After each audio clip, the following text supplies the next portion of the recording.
what we're doing is not working. Healthcare is broken in this country. This used to be the greatest country in the world. I'll say it. It makes me, maybe some people will be like, oh, that sounds crazy. I remember growing up here. My parents immigrated here. I was a little baby when we came to Canada, grew up in Montreal.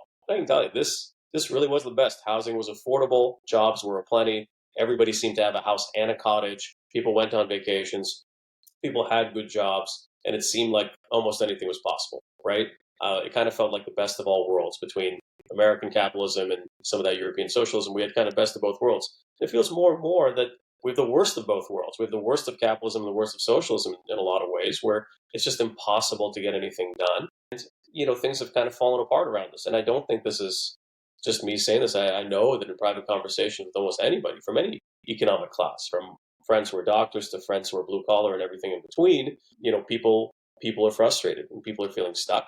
I think, again, for anybody listening, support each other, right? Get together. We're all physicians here, and we're not supporting each other in any meaningful way, right? If anything, people are competing amongst each other and, making life harder for ourselves. If you see physicians doing innovation, support them, right? It's only going to make things better for you and ultimately work with them in a meaningful way. I'm not a firm believer in, thinking somebody else is going to fix my problems. You should roll up your sleeves and do it yourself. The whole healthcare industry is going to change dramatically in the next couple of years. Into chronic disease management and the preventative aspect of care. AI can now understand the key clinical concepts of what's being verbalized in healthcare. Welcome to Cherry Live. I'm Dr. Jordan Valrath, physician, entrepreneur, and Chief Medical Officer for Cherry Health. We're talking about Canadian healthcare. Join us as we speak to innovators, industry leaders, and people working to drive the health system forward.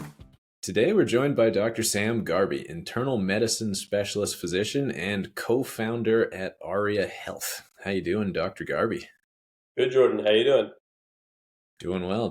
Thank you. So where do you want to start? What do you want to cover today? I know you've got a lot on your plate. You're well ingrained in the innovation world. You as a power user of tech and adopting stuff yourself. Where do you want to go with? Yeah, listen, there's so many places that we can explore. Thanks for having me. It's always good to shoot the shit and kind of explore the space. I think, for this, I'm pretty open-minded. We could sit here and for the next several hours just complain about how everything's broken beyond belief in healthcare. I think anybody who's listening to this, if they're doctor, nurse, in healthcare or not in healthcare, could probably agree almost ubiquitously that things are getting worse. It's rare that all Canadians will agree, fundamentally and ubiquitously on an issue. And I think I haven't talked to anybody in a long time who thinks healthcare is getting better. Wait times aren't getting better. Hospitals aren't running more efficiently. Emergency rooms are overflowing and getting shut down. Nobody seems to have a family doc. Walk-ins are a disaster. The technology we're using, doctors are literally revolting against. These Cerner and Epic implementations. That being said, we can't keep using paper. Any real kind of innovation is often almost impossible to push through because of bureaucracy. The bureaucracy seems endless and nonsensical, and ultimately is harming patients. So, it's from every angle you can look at within healthcare. It is not getting better. So your perspective as an internist, what's your practice like? Are you in the hospital? Do you do outpatient clinic mostly? What does that actually look like? Yeah, so I've been internal medicine staff for almost 10 years now. It's crazy how quickly it's gone by. The bulk of my practice over the past 10 years has been a mix of inpatient and outpatient.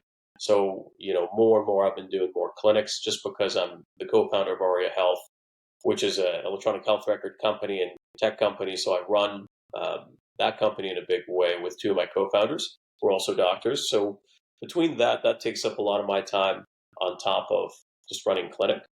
And then over the past 10 years, I've also been working at the hospital across the Lower Mainland. So I've also had an administrative job as the Associate Chief Medical Information Officer for Vancouver Coastal Health and VGH.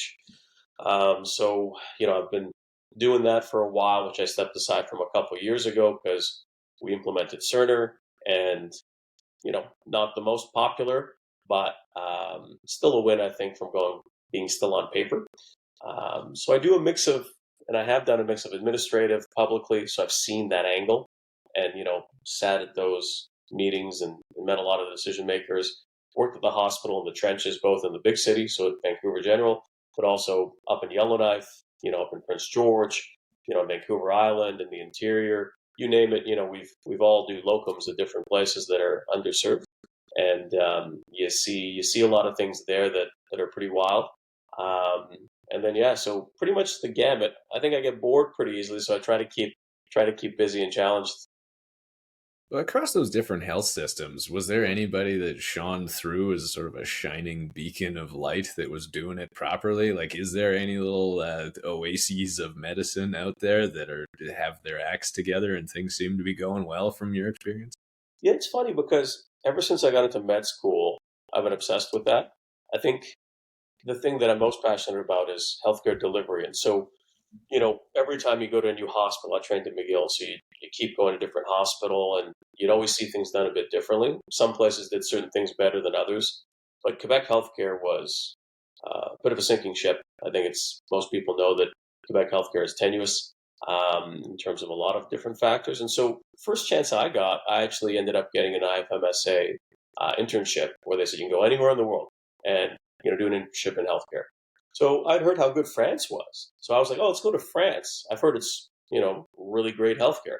And so I go there for 3 months, and I'm in the Côte d'Azur in Nice, and obviously because I speak French as well, growing up in Montreal, it helps. And so was there for 3 months, and I was bewildered how bad it was. I was like, wow, this is very bad. Really? It's actually even worse than how we do it in Montreal and Quebec from what I'd seen at that point. And I mean, obviously the caveat is that I was in a particular city, but Nice is not a poor city. Nice is quite a wealthy city in a wealthy region in the Côte d'Azur in the south of France, the French Riviera. So I was like, okay, well, this is even worse than what I'd seen in my microcosm. And then about a year later, I remember there was a big strike in Quebec, and the doctors went on strike. But as part of going on strike, they said, we're also not teaching the interns and the students. So they told us to just go home and sit around until the strike got resolved.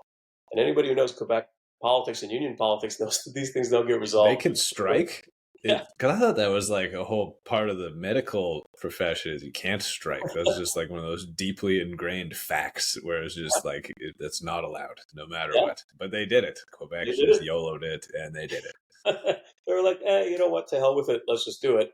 And the government came down hard on them for it. Good for them to some degree, I guess. I mean, at some level we have to band together, and if we think we're not being compensated well or treated well, and we don't think care is being provided well, you got to do what you got to do, right? So part of the reason why I think that we keep feeling that we get pushed around and doctors feel lies. I mean, we got these loose associations. We don't really have real unions. Sure, we have the CMPA. That's great. We got colleges, which are, people are more afraid of than actually are they helpful necessarily. But, I think in their case in Quebec, they got pushed to the point where they said, to heck with it, we're out. What were they mad about? What was going on at the time? I think it was mainly around pay. Quebec was getting paid about half as much as the rest of the country if you were a physician. And a lot of folks were leaving to the States or to the rest of the country. And also, I think, infrastructure is a little bit back then anyways was lacking. I think they've caught up since then. They built super hospital on the McGill side and on the French side, the CHUM as well. But list of grievances. And we all know that in Quebec, people are more prone to protest and riot, be it, all those hockey riots that, if the Habs beat the Bruins, there was definitely going to be a riot. Didn't matter if it was the first round. If tuition was going to go up, there'd be a riot. But, it affected us pretty negatively at the time as students because we were told we couldn't, be taught. We couldn't do our clerkships. So you're a third-year medical student, and you're like, well, I got to match to residency. I got to do these rotations. Am I going to fall behind?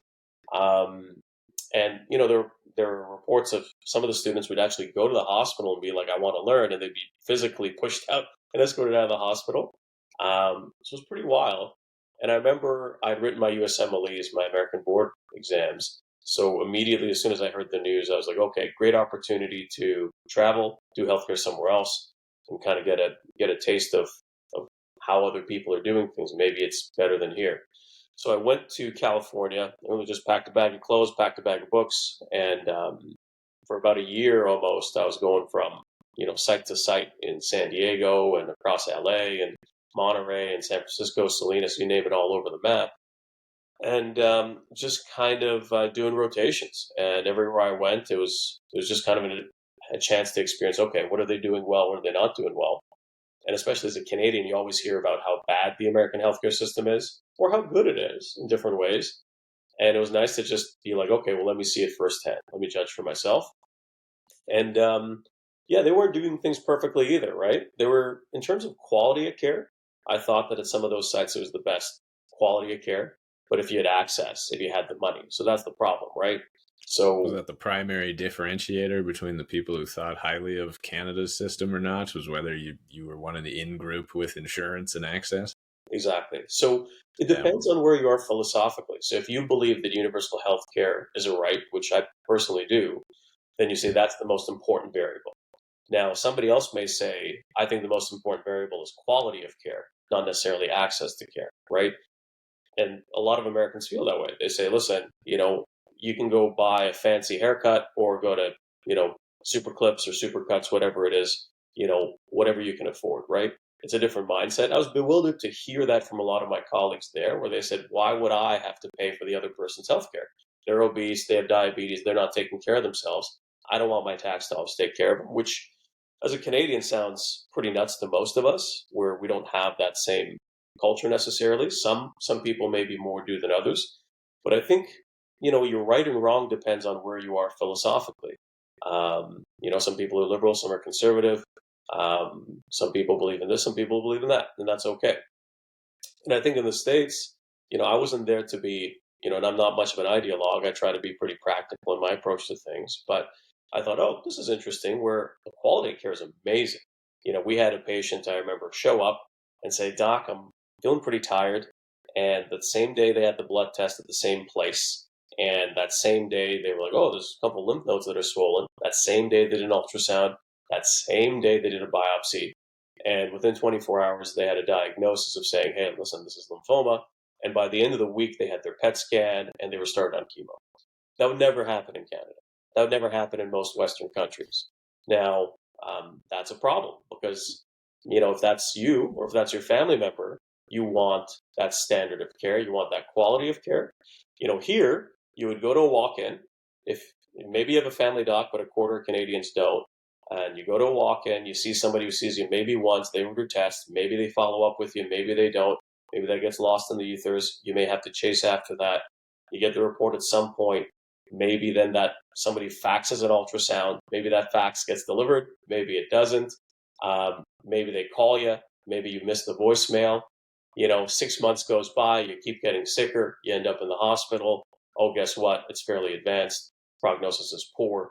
So everybody loses in that case. The patient obviously loses. The physicians involved lose. The system loses. The cost to care goes up.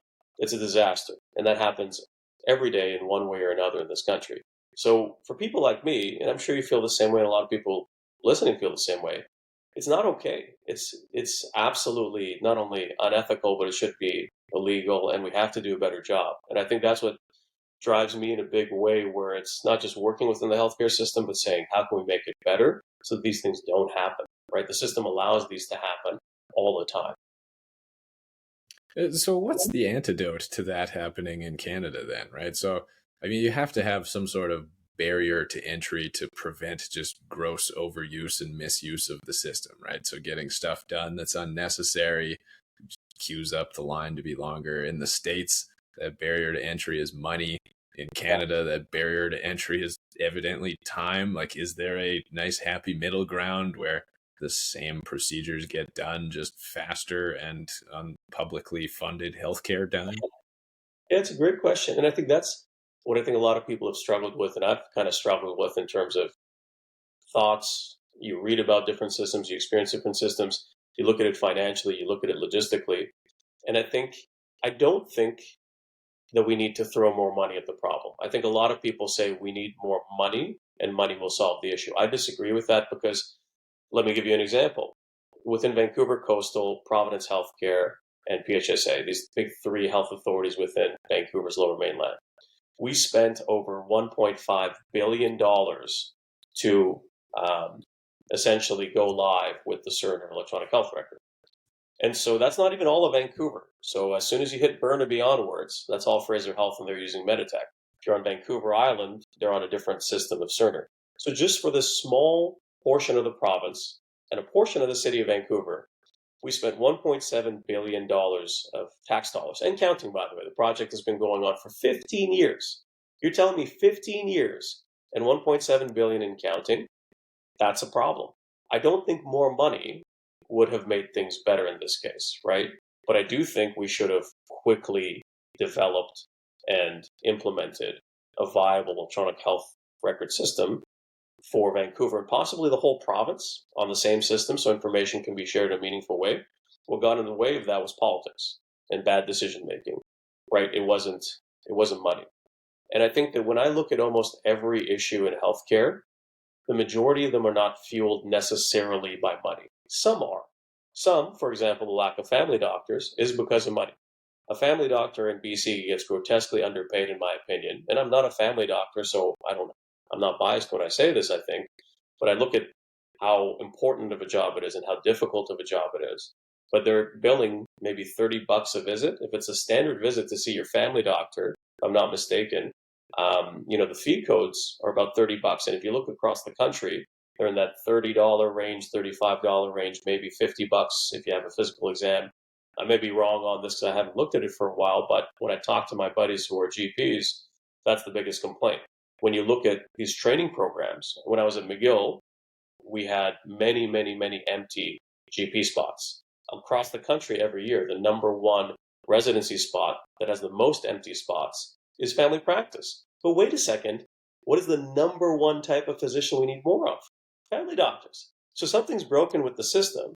And when you look at it, unfortunately or fortunately, this is just how people are motivated. They're motivated by money in a lot of ways. Or at least they'll say, why should I do work that's as difficult, as important, but be compensated so much less for it? And so folks say, well, I'm going to go become a specialist. And they won't even have jobs. As you know, a lot of people don't get jobs as specialists, right? They do fellowship after fellowship, and then maybe they move to the States, maybe they go somewhere rural. That's a problem. That's one of the money problems. And listen, if you think you clearly are seeing with people's behavior that they feel that they're not being compensated fairly for the job that they're doing. And so maybe a little bit more money there could save a lot more money down the line. But I think that's part of the problem, where the way the system looks at the issues is very narrow-sighted, very short-sighted and narrow-minded, and doesn't look at savings. You spend maybe $1 million here, but you save $10 million there. And they don't look at that, or at least I haven't seen that in a meaningful way. And so I think at the end of the day, some of it is money, but most of it is not. A lot of it is politics, bureaucracy, and logistics. This show is brought to you by Cherry Health, Canada's medical network where healthcare practitioners connect. Physicians, pharmacists, nurses, chiropractors, and all other healthcare professionals can sign up for free, start connecting, messaging with colleagues, or checking out job opportunities posted by thousands of employers across Canada. With dozens of healthcare-specific job filters and search options, we make it easy to advance your career, find your dream job, or line up your next locum with hundreds of new jobs posted every week. www.cherry.health to get connected today. How do you start fixing that, I guess, right? Like, for example, with the provincial-wide EHR system, like, why did that project go so over budget and take so much longer, or not hit the results it needed, right? Like, why is it so difficult, even for top-down authority, to implement systems like this in an effective manner? I think part of it is accountability. A big part of it is accountability. Nobody is really held accountable in any meaningful way, or is capable to quarterback things in a meaningful way. And I think part of it is incompetence, to be honest, when you spend that much money over that much time and have that little to show for it. And maybe part of it's corruption, to be honest, because in 2008, when this project was greenlit, the Liberal government at the time said you can only use Meditech or Cerner in the province of BC. But usually there's a process for that. You should have an RFP process where different people bid for it and a certain level of transparency. As far as I'm aware, that did not happen, right? And so that's a big problem if you're giving that kind of contract out. And why would you make the decision to allow two systems that don't connect with each other, especially when those two systems exist in the same city where patients go back and forth, right? why would you take outdated technology and not update that? Why would you go to American companies and give them billions when you can support local? We have a lot of great people here in Canada and in BC in the tech sector. If you'd given them a fraction of that money and worked with them, we could have built our own system and owned that system and operated in a meaningful way, created jobs for Canadians, for British Columbians, right? Why would we not do that? That's insane to me. And I think that, that was done at the Ministry of Health level. So I don't know the details. I don't think anybody outside of that room really knows, but they were bad mistakes. So if we're talking about that. Now, why were those mistakes? Because those were politicians, right? Politicians, and I can't blame them ultimately, because if every 4 years you and I had to win a popularity contest to still have a salary and a job, I guarantee you we may not make the best decisions in the long term. And that's partially a problem of our system. I don't know how to fix that, and I'm not even going to go there. But the reality is that I can completely understand why somebody who has to, dance and keep everybody happy and be like, please vote for me, won't necessarily make the best decisions for the majority of people over the long term, which are difficult decisions that expend political capital. And so you could say, hey, they're corrupt. That's an easy say. You could say, hey, you know what, they're dumb. Hey, they're this and that, which we usually do as voters. But if you're in their shoes, you can definitely empathize with the predicament they're in. They have families, they have mortgages, they have to pay the bills. And so ultimately they make easier decisions rather than difficult decisions that kick them out of office. But at the same time, those people aren't healthcare professionals. Here in BC, our Minister of Health, and across most of the country, the vast majority of our ministers of health and ministries of health are politicians. They're not doctors. They're not nurses. That's a problem. You wouldn't make your general somebody who had never served in the military or had even done basic training. If you haven't worked in a hospital, you haven't worked in a clinic, you haven't been in the trenches, maybe you shouldn't be allowed to make those decisions for all of us. It's interesting how it works that way. Like it's sort of a follow the incentives and then suddenly the behavior makes more sense, right? Like when you're dealing with a 4-year political cycle, obviously the incentive is to not lose your job, right? Versus you look at somewhere like China where they're not so much concerned about elections. They're looking at things on the 50, 100-year time horizon, right? So that weighs into it a lot. I mean, in terms of the giant EHR project, obviously you guys at Arya started building your own. Maybe this is a great time to segue over to that, right? I imagine given $1.5 billion, you guys could have moved mountains for the entire province. Where does the actual expense of implementing a system like that lie? Like the dev costs up front, I'm sure, on the order of like a 7-digit number, definitely not a 9 or a 10-digit number. Is it the implementation? Is it just literally the bureaucracy and red tape behind the scenes? Or like, why not just have a homegrown solution, something like that, applicable and built for the region? Yeah. And I mean, it's a great question. At the end of the day, tech is not that expensive or difficult as people think. You have that big Arrive controversy and the amount of money that was spent on that. It doesn't cost millions of dollars to build an app. It doesn't cost millions of dollars to build an electronic health record. The first version of Arya that we built with tens of thousands of dollars. And then we built iterations of it with hundreds of thousands of dollars. Not millions, not billions. The tech is not that difficult, not that complicated. What's difficult is a lot of the other pieces logistically.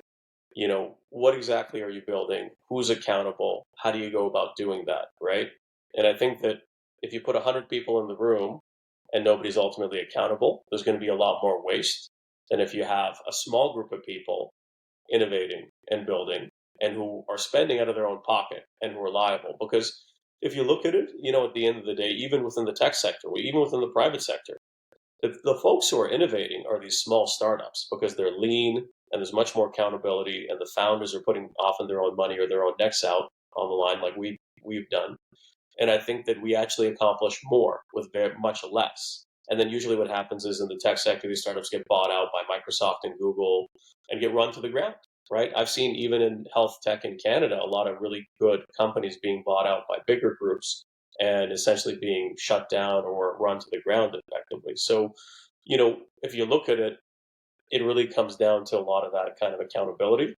And at the end of the day, I think that if you had given a local group like us or anybody else, to be honest with you, I think a lot of folks here could have done a whole hell of a lot for way less. And, tens of millions of dollars could have been game changing. It actually irks me in a big way when I see the kind of money that people spend on nonsense when it comes to healthcare, researching things that may be superfluous. And ultimately, you see the disaster, which is, you go to the emerge, you go to the wards, you're in the ICUs. It's a goddamn war zone. It's backed up. People are sick. People are frustrated. People don't have GPs. People aren't getting their tests done. And yet we're throwing money and wasting money at nonsense. And there's no accountability. And I think, that's a disaster. How do we fix it? I mean, I got some The ideas. people in charge of making the rules aren't incentivized to change the rules to no longer be in their favor. Like, what do you do at that point, right? Yeah. Healthcare is a microcosm of our society at large. And so, I think that, again, you speak with most Canadians, and I think that most Canadians would agree that the country's not doing great. And we've maybe veered away from some of the things that did make this place a great, great country and great values. And I think that we need to get back to that in terms of accountability, in terms of transparency, and in terms of doing a better job of taking care of ourselves. Well, now the new federal funds transfers coming to the provinces have strings attached with them. So there is a new layer of some accountability actually getting added on there. It'll be interesting to see how that plays out. BC, you guys actually, I think, were the first province to fully sign the deal. I don't know if you have any insight on what those strings attached were. I have no idea myself. No, I got no idea. I got no idea how a lot of this money moves around or gets transferred or how things work. From what I've heard, through the grapevine and through colleagues who've worked with, doctors of BC or on different boards and this and that. Again, it's a lot of politicking, right? Who's your representatives? What are they doing to get money moved around and, this and that? So something I wouldn't want to be part of. What inspired you to team up with the other two and actually start your own electronic health record? How did that initial conversation go?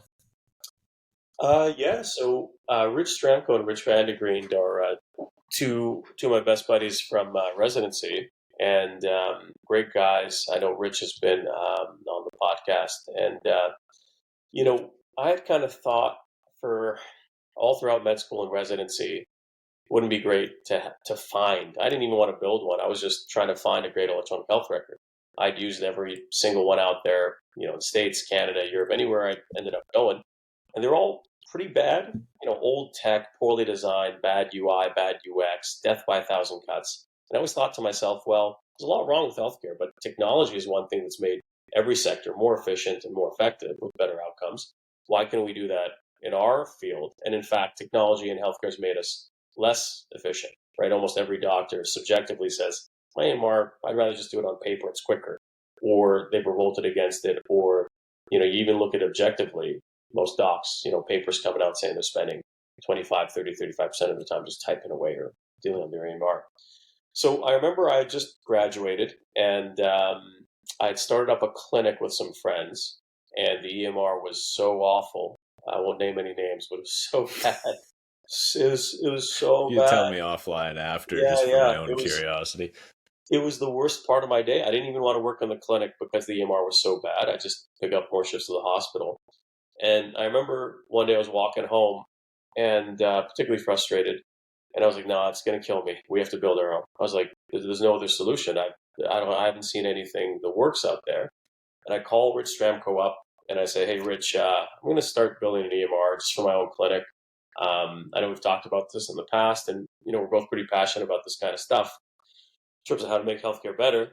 And he was like, "What are you, crazy? What the hell do we know about starting a business and building a tech company?" And my reply was, "Well, nobody else knows what they're doing, so couldn't be any worse than whatever what else is out there.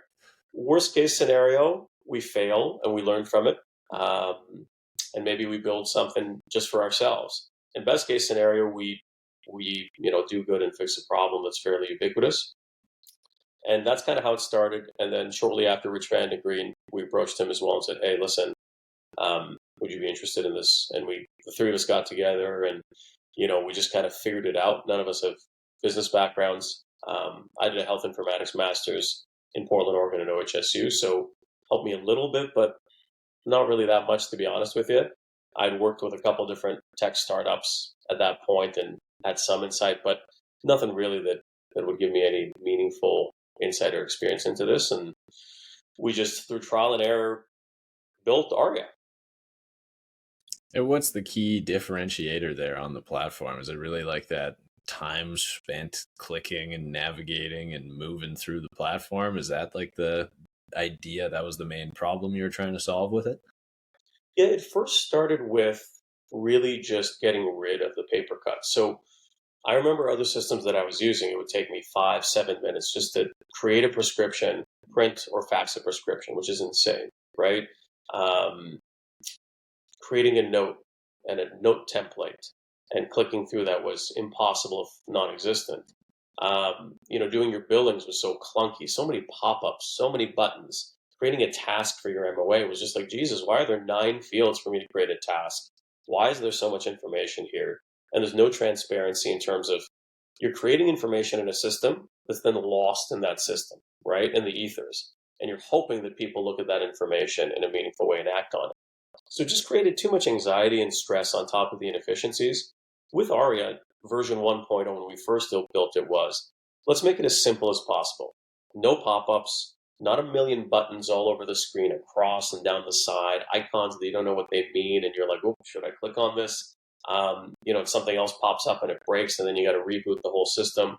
Something that's just simple, intuitive, doesn't crash on you, works the right way. And it's not that hard. It's, you review old information when you see a patient, you create new information, you share that information, and then you do your billing. That's fairly universal for most healthcare practitioners. We don't need a GP EMR, a specialist EMR, an allied health EMR, like we do right now in the ecosystem, and then having these silos of information that don't communicate. So we said, let's just build something that any healthcare practitioner can use. We all work fairly similarly. This shouldn't be so complicated. Obviously some people are going to want an Android over an iPhone, and that's fine. But we said to ourselves, I think a lot of us would rather something that's simple, basic, and easy. And that was the core of what we built with Arya originally. Then, with the pandemic, we said, well, things are going virtual. So we built an entire virtual platform. Patient self-booking, patient telehealth, text message, email reminders, and a patient portal. So the entire gamut of tools integrated with the EMR so that information can flow seamlessly between doctors and their patients, right? And securely. So because people were emailing prescriptions and all that kind of nonsense, if you recall, which isn't ideal. The chief medical information officer would not approve of that. Yeah, not ideal. So, we've built that. And over the years, what we've done is that Arya's grown organically. We spend $0 on sales and marketing, to be honest with you. It's just been through word of mouth. And essentially what's happened is that we're across Canada in 5 different provinces now, which is amazing. And we've expanded. Every 2 weeks we add functionality. We just don't sit back and say, oh, well, we've done everything perfect. No, it keeps having to be better. And I think compared to a lot of competitors where I remember saying, it hasn't changed in 20, 30 years. This is not good enough.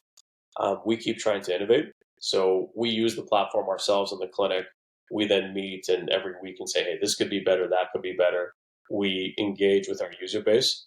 And we've built out recently AI. So we've built out AI and integrated it in the system in an incredible way. So you can just click the AI scribe. It records listens to the conversation and can essentially put together a note based on a template of your choice. So game changer. Imagine not needing to type and take notes. Today's episode was sponsored by Fomaderm. Fomaderm is an advanced compounding base for topical drug delivery, proudly developed by researchers right here in Alberta. Unleash the power of topical diclofenac with Fomaderm's nanotechnology to improve skin delivery, ensuring precision and efficiency. The non-greasy, water-based foam formulation is preferred by patients and lets you use significantly lower concentrations of diclofenac to reduce skin irritation and side effects.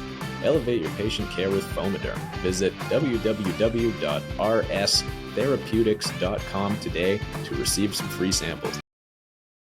I think the AI scribes is one of the coolest new applications of technology. Just like you mentioned, you spend 35% of your time typing, and that's gone. Like Yeah. just literally gone, Oh, yeah. 100% gone. It's wild.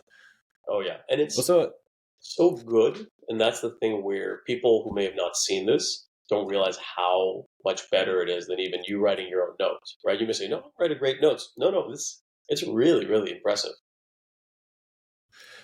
in terms of the complexity of the existing tools are out there and just like how clunky it feels, how much of that could have been solved with more training, right? Because you can see the argument of like, okay, we spend how many hours learning how to use our needle driver and our Yeah. forceps trying to suture, right? Like Yeah. it's something you practice at, you train at, you take courses on, you have people watch you do it and give you feedback. How much training does Arya require to get proficient with it? How much time should we be spending learning to use this tool? Yeah. The average user spends half an hour in training. So whenever somebody signs up and then they go to start using the tool, half an hour. The most we've seen is an hour. And we've actually seen 20% of people needing no training at all, which sounds insane because with Cerner, we said come in for 3, 4, 5 days. You know, so back when we did the Cerner implementation, it was several days of training. And imagine a healthcare system where you're already short on staff. Now to have to train people, imagine you're running a clinic and you have turnover in terms of locums and students and MOAs who come and go. You have to build a system that's so intuitive that it needs little to no training. If my elderly parents can sign up for a Gmail account and a Facebook account and figure it out, and they never had any training on how to do that and how to use it, then you know what? I'm pretty sure we can build an EMR for people who have all this education and expertise without needing that much training. What is the difference, I guess? You sort of, from what I've seen, there's kind of two clumps of EHR systems. You've got your like small independent clinics, often utilized by allied health. So you'll find it in like a physiotherapist's office or a chiropractor's office, something like the Jane app Yeah. EMR. And then you've got your your other bundle of provincially certified EMRs, and the price difference for a user to be on these is like an order of magnitude Yeah. separate. Like what going on behind the scenes? What is actually the difference between the two buckets? Yeah, it's a great question. I think a lot of it is waste with the bigger corporations have more mouths to feed, more people working there. The amount of times that I've worked with some of these bigger corporations, either related to health tech and Aria or not, but I'm always amazed how many people work there. And I'm like, there's so much redundancy that may not necessarily need to be there. But again, it's that whole accountability. Who's running the show? Do they know everybody here? Does everybody need to be here? We've even had that with Aria, to be honest with you. Like you're trying to figure out how to run a company, and you said, well, do we need this role? Sometimes you look at it and you're like, actually, we didn't end up needing that. We don't need that many people to run things. And I've seen, with the Cerner project, there were times where we were on a meeting with 150 people. I'm like, why are there 150 people on this call? Why are there 100 people on this call, right? Oh, they're stakeholders. But, What did that so, cost per hour of time? well, they were paying the docs $100, I think, if I'm not mistaken, $100 an hour. So just imagine how expensive that meeting is, right? And so it's these kinds of things that are silly and wasteful. And I know that there's a lot of waste in these bigger groups. And it's kind of like, it's not just health tech, it's every big corporation. Listen, Nike spends how much money to give to Tiger Woods to wear a hat, right? It's a fundamental problem with our culture and our economics where, Nike shoe probably costs $7, but they're charging you, $150 because Tiger Woods is getting, 100 million a year. Again, I'm throwing numbers that I don't know how accurate. Yeah, no, I get your point though, right? Like the branding and the marketing and that sort of bloating that occurs. Yeah. And if you look at, TELUS, for example, which is the big bad guy of healthcare for most doctors and groups, you see, like, oh, TELUS is that. I don't necessarily think that, for the record, but and I know a lot of people who work there and, that we've worked with in the past in other organizations. But if you look at TELUS being the ones with the deepest pockets, and they're all over Canada, but you got to say, they're spending a lot of money, and they have a huge budget. But what kind of innovation are we seeing? Every couple of years, they just buy a new EMR. right? Like with that kind of money, you should be able to build something pretty incredible, but you're not. All you can do is every couple of years you buy a new EMR, run it to the ground, and then transition everybody to the next EMR. It's very bad for healthcare, right? Now, I don't think that everybody should be on the same EMR. That's never going to happen because people have different tastes, and that's the free market. I do think, however, there should be more, again, accountability in a lot of ways in terms of how you treat doctors, how you treat clinics, and how you run technology in a meaningful way. And it always bewilders me because I look at, in Alberta, we've approached Alberta Health Services in the province of Alberta and said, listen, we have a lot of users in Alberta, and they want to connect to electronic delivery of results in Alberta. Now, our users currently get it through eFax. So obviously you have to deliver results to doctors, but you can do that through directly connecting to the electronic system. Now we have something called Accelerus in BC. We have that. To BC's credit, it was fairly transparent. We said, hey, we're an EMR company. We meet all the standards for security and privacy. Can we see your API? Let's make sure that we're vetted in a way that's, appropriate. And then within a couple of weeks of work, we did that and we connected to it. In Alberta, it's been 5 years that we've been asked just to be allowed to start the process. And they've said, well, there's a big queue. And nobody's moving in that queue. And the only group that really is connected in a meaningful way and has been is TELUS. And so you got to start asking yourself some questions why isn't that queue moving? Why is the ministry not helping? Why have we written letters to everybody under the sun? And they've said, too bad, so sad. Well, guess what? That's not good enough because you have doctors who are taking care of patients and you have to allow people to see information in a transparent, effective way. This bureaucracy is completely unnecessary. Why the paperwork? 5 years? I could understand a couple months for sure. Obviously, due process is important. But I say, whenever something is that ludicrous, it's either complete incompetence or there's some level of, sinister or, work that's going on that's not kosher.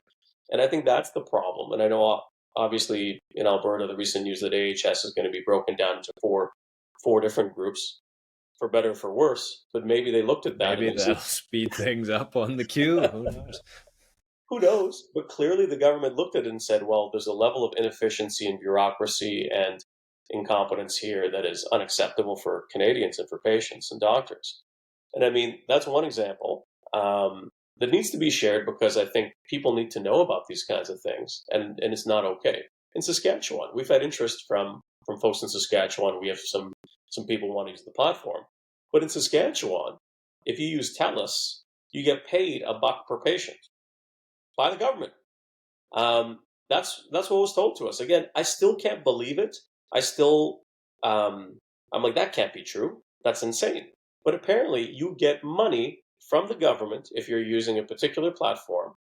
And so it destroys competition. And last time I checked, this is a country of free market, right? The lifeblood of a healthy economy is competition and a free and open market. Obviously, you have to have vetting in terms of certain standards, but the fact that you're, picking and choosing winners and not allowing innovation, because on one hand, all I hear all the time from our universities and from our health authorities and hospitals is innovation. We love innovation. We support innovation. You go to LinkedIn, everybody's hooray for innovation. Okay. Well, clearly, the ecosystem is not set up for innovation when you have these kinds of legislation and money being paid. Money talks, right? You can talk is cheap, but when you see these kinds of actions, we had the same problem in British Columbia. There was PITO, the Physician Information Technology Office, roughly 10 years ago, that picked 4 EMRs and said everybody else could go to hell. And those EMRs, you get $5,000 if you choose one of them, and then we give you $300 a month to use one of them. Now, I know this because I was a beneficiary of that when I first started, right? Yeah. Many of us were. But if you want a free market and if you want innovation, do you think it's okay to spend taxpayer dollars to give to big companies that don't need it through doctors who can afford it themselves and who can afford to make decisions on maybe better systems? And I think that's a big, big problem. And we see that in too many provinces in this country. How would you tie the two together, I guess, right? Because the innovation, the free market, just having new things come to see the light of day versus then on the other side of things, you've got more fragmentation. So I'm specifically talking about the EHR space here. Yeah. So I can definitely see the benefit of like one patient, one record, having everything just interconnected and less scattered that way. But then just like you're saying, now tech gets old, it doesn't get innovated upon, it gets bloated, the price goes up, there's not new features coming, you miss out on that sort of next generation of things coming along. So how would you marry the two concepts of having new things come about and not having things get dilute? Yeah, that's a great question. And I think it's a very simple solution. I think people are thinking too binary. People are thinking very like black and white about this. When it comes to technology, there's really ultimately what's important to be distributed among different practitioners is the patient information. So the patient information doesn't necessarily need to be all on one platform. You can have data be transferred between systems. For example, you can email from Gmail to Outlook. You can email from Outlook to Yahoo. Our governments didn't say everybody needs to use Gmail, all the others need to go away. You can send information between different servers because information is on a server, codified as data. That data can be shared securely, privately, and effectively between systems because we do that in every other aspect of how we use technology, right? The reason why it isn't being done so in healthcare is because these companies don't want that to happen so they can control their customer base and not allow you to move around freely. If you recall back in the day with telecoms, they said, oh, your phone number belongs to us. So people would say, well, I'd love to leave TELUS or I'd love to leave Rogers, but I don't want to lose my phone number. So government came in and said, and appropriately so, that's not okay. That's not part of the free market. That's harming, users and Canadians. It's the same thing. Listen, at the end of the day, these companies can't hold patient data hostage, doctors, clinic data hostage.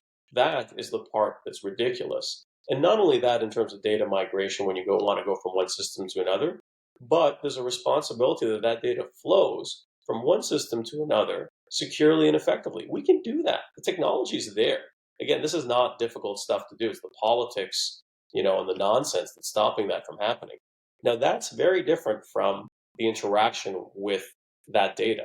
So that user interface and the technology that takes that data and then churns out meaningful analytics, churns out meaningful note creation and data creation, that you should be allowed to use whatever you want because different people have different tastes, right? The same way that not everybody dresses the same, not everybody drives the same car, not everybody, we're not a bunch of, robots, right? This isn't communism. And that's the thing where you're like, it's a very simple process. Allow people to choose whatever front end that they want in terms of platform, but you must force the back end. And that's not what people are doing. If anything, what you see again and again in this country is politicians and policy forcing people towards one or two big vendors. Those two big vendors doing nothing for innovation, driving up costs because there's no competition, and ultimately harming the whole system. Well, is this the premise underlying like the FHIR standard for interconnectivity? Like I see this mentioned all the time. I don't really understand what that actually is. Is that just like mapping of a specific variable universally and then platforms can talk to each other using that same language? Exactly. So roughly speaking, it's that if you're building your platform, you build it on the FHIR platform so that you can actually move data in a way for data sharing that's meaningful. So in the States, it was actually the Bush administration back in 2007 that passed that legislation, I think, if I'm not mistaken. And part of the reason I think why Cerner and Epic became as big as they did is because they were able to meet a lot of those, criteria and everything else, right? And so they're the Coke and Pepsi of EMRs right now in North America anyways. We've adopted them in Canada in a big way. But when we were doing the Cerner Go Live here in Vancouver, I remember actually going to existing vendors in the community and saying, hey, listen, we'd like to utilize this platform to connect to your data. So if you're a GP or a specialist using a community EMR, that data can flow back and forth from the hospital to you, from you to the hospital. And everybody I talked to at these different, back when I was in that role, told me to go to hell, essentially. They weren't interested. And most of them haven't built this functionality to this day. And even for us, we haven't built it in a meaningful way for the Cerner platform. So even in the versioning of Cerner that we bought and implemented, it was largely ignored, unfortunately, which is, again, bad planning, bad policy. I remember flying down to Kansas City, which is where Cerner headquarters are, and met with a bunch of people on 2 separate occasions and saying, hey, can we get access to this? Can we set this up? And it never really went anywhere. But, at the end of the day, there's only so much you can do, right? I was working full-time as a doctor, part-time in this administrative role, and there's only so much you can kill yourself to do the right thing. And it was disappointing. I think it's really disappointing because it puts us in a precarious position where you've spent all this money, and now, you know what, maybe in a few decades from now, not longer, you're going to have to gut the whole system or move to another system. And so in that mission, to stick it to the man, the underdog comeback story here up against the Teluses and the Epics, what's the critical step to doing that? Is it just that grind of organic growth, that bottom up groundswell, bringing on doctors and clinics one at a time? Or what is that? What unlocks that next level of actually getting the technology out there? Yeah, I think it's a good question. Anybody who's listening, I would say definitely stick it to the man if you can. We don't do enough of that. A lot of people just put their head down and say, "Oh, what can you do?" You're a doctor, you're a nurse, you're a citizen of the country, and I mean, listen, if you think something's not done right, get involved or don't complain. Right? A lot of people just complain, and I think, regardless of what happens with Arya, I'm really proud of the work that we've done as doctors to get together and try to fix our own problems. And I think that ultimately, we've seen a really nice growth, and who knows how far we go, because at the end of the day, you plant a seed and it depends on how fertile that soil is for what you want to do. It's tough to do innovation in this country. It's tough to do business and it's tough to do meaningful change. And I think a lot of that depends on the culture, the politics, the bureaucracy, right? And we're a small guy, and we don't listen. We're not here saying we want to be a big guy necessarily. We're just trying to do meaningful work and meaningful change and help whoever's open to begin working with us. So I think that, what I always tell people is, hey, listen, if you're frustrated about these things that we're talking about, and if you feel the same way, well, listen, do something about it. Here's something out there, and here's a group of us who are doing something about it. And, be surprised how a small group of people working together can really make a difference sometimes. Just getting like-minded individuals gathered together, right? Be that agent of change, the change you want to see in the world, right?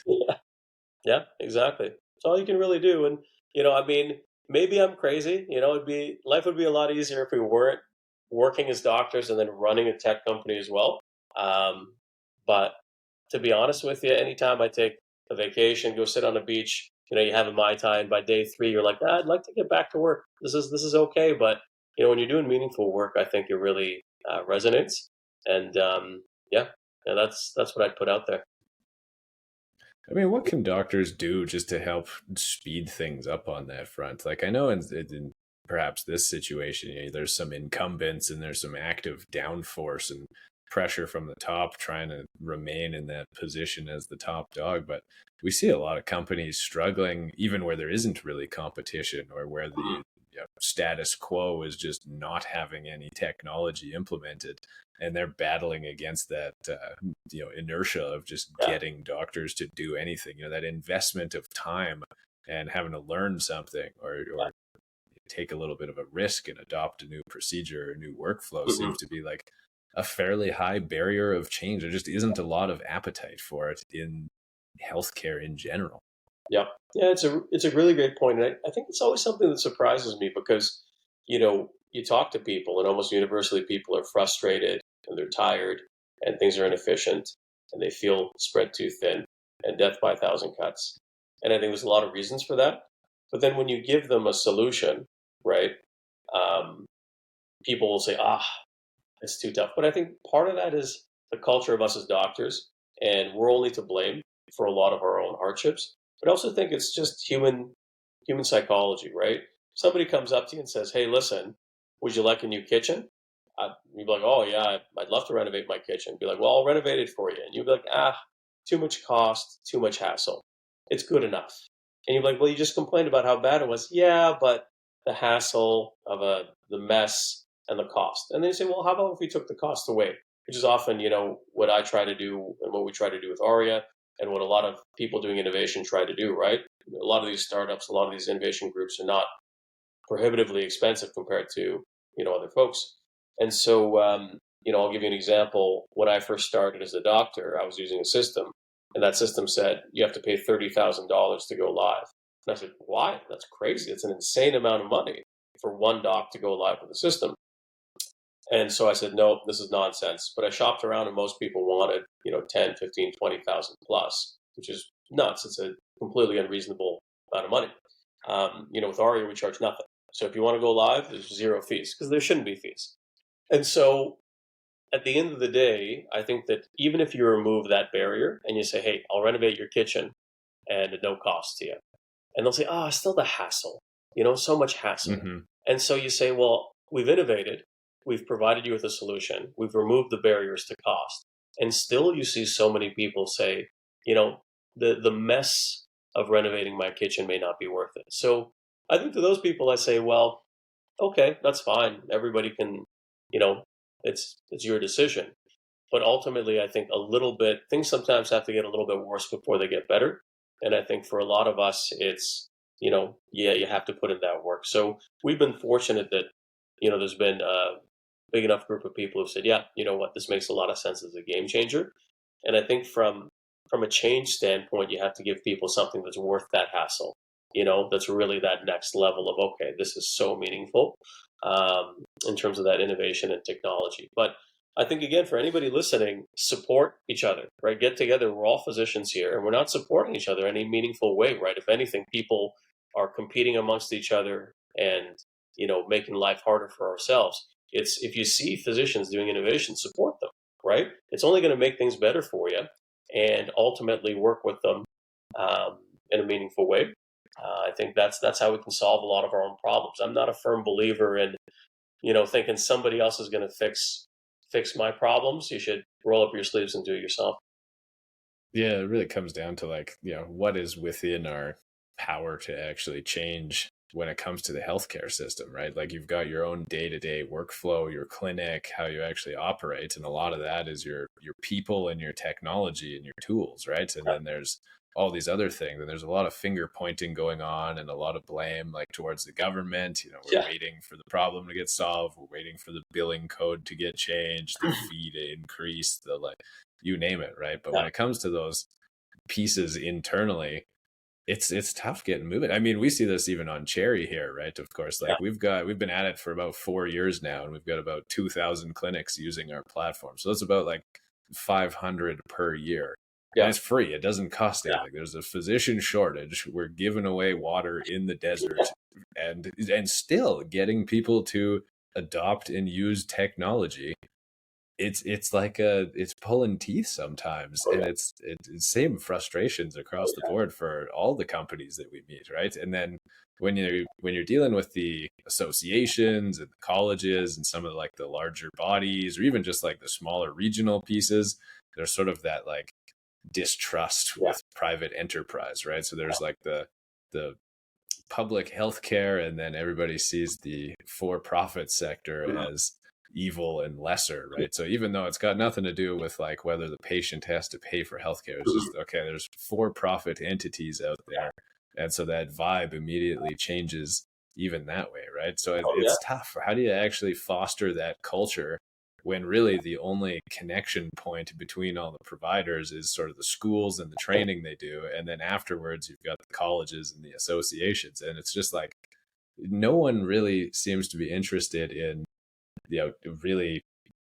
bringing everybody into a circle and saying okay, let's start trying these different things, unless, as you mentioned, you're one of the big guys, one of the larger companies, and then they've bought their access at that point, and now they're okay, all right, this is the certified company, they've got the promotion or the featured space, on the website, or as a member benefit, or all these different spots. So how do you actually get the physicians or the broader medical community to start actually being more open to change and trying new things?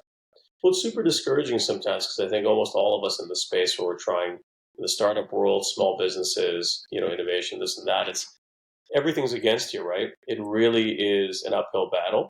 And, especially in Canada where every day it feels like things are getting more bureaucratic. The colleges rule with an iron fist. The associations don't really do much for us. And in fact, sometimes they harm us with some of their policies. The different health authorities really don't let you do anything meaningful outside of, and even when you're within it. And it just seems like everything's stuck. But that's why we have our problems. That's why things are broken.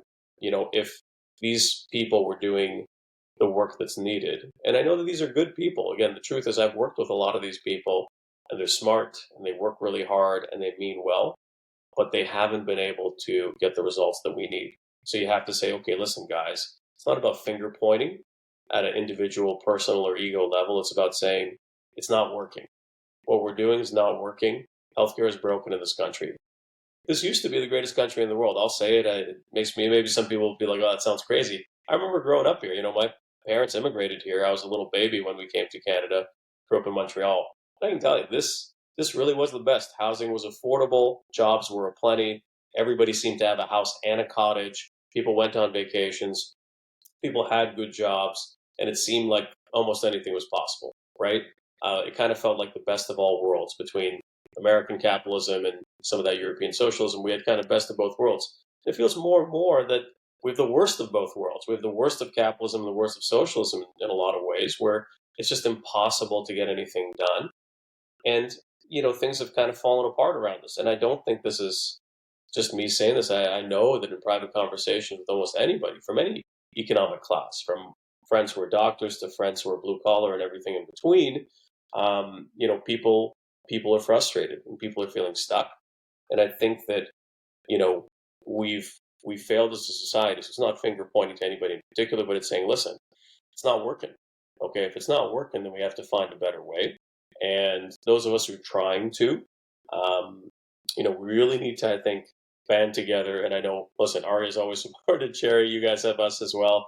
And I think we do the same thing with all the other small companies. So there's a lot of look out for each other, right? Yeah, there's a lot of good people doing good work out there. And so I think instead of, complaining or finger pointing, which never really does anything good, I think the only way really is to say, hey, listen, let's support each other. If it's a sinking ship, then it's a sinking ship where we all go down together.